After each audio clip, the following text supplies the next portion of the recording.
Big day in Westminster today with MPs expected to vote on that new Brexit deal. Meanwhile, there are thousands of people who are expected to gather for a march in central London campaigning for a people's vote. We talked about it a little bit there. Second referendum, in other words, on Brexit.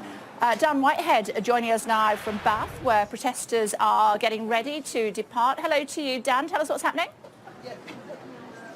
Good morning, Kay. Yeah, there's 8 coaches here in Bath, 8 of 170, more than 170 coaches being laid on from as far south as Truro down in Cornwall, right up to Inverness in Scotland. People have been making their way from right across the UK, heading to London for this People's Vote March, where it's expected potentially hundreds of thousands of people will be gathering. You can see here that there are plenty of people boarding the coaches, getting ready to go to London here in Bath. In fact, nearly 500 people. You can see the queues going right down here at the coach station in Bath. Nearly 500 are heading onto coaches and getting ready to take part in this People's Vote, demanding a final say on Boris Johnson's Brexit deal. We can chat to one of the organisers now, Emma Hi there. from BathForEurope. Thanks for chatting to us. Thanks for coming. Emma, tell us just why it's so important, in your opinion, to get to London while Parliament sits on a Saturday. Absolutely, it's crucial, and it's the first time that it's happened when we've been marching. We absolutely want our MPs to hear that we want a final say on this Brexit deal. The deal that Boris Johnson has brought back this week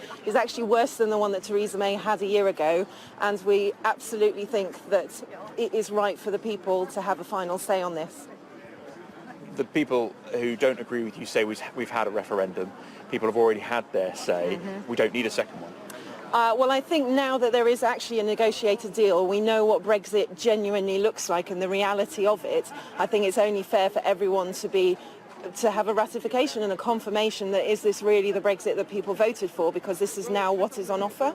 What's also interesting about this People's Vote is it's not just people who voted to remain who are taking part. Is that the case? Absolutely, yes. So people that voted leave, some, for example, there's an organisation called RemainerNow that do have a lot of people that have changed their minds, but also even people that have voted to leave.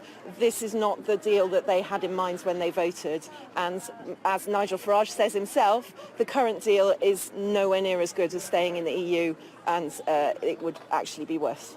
Emma, thanks very much for speaking to us. Emma, thanks from BathForEurope. They're loading the coaches here. That march takes place from 12 o'clock in central London. Back to you, UK.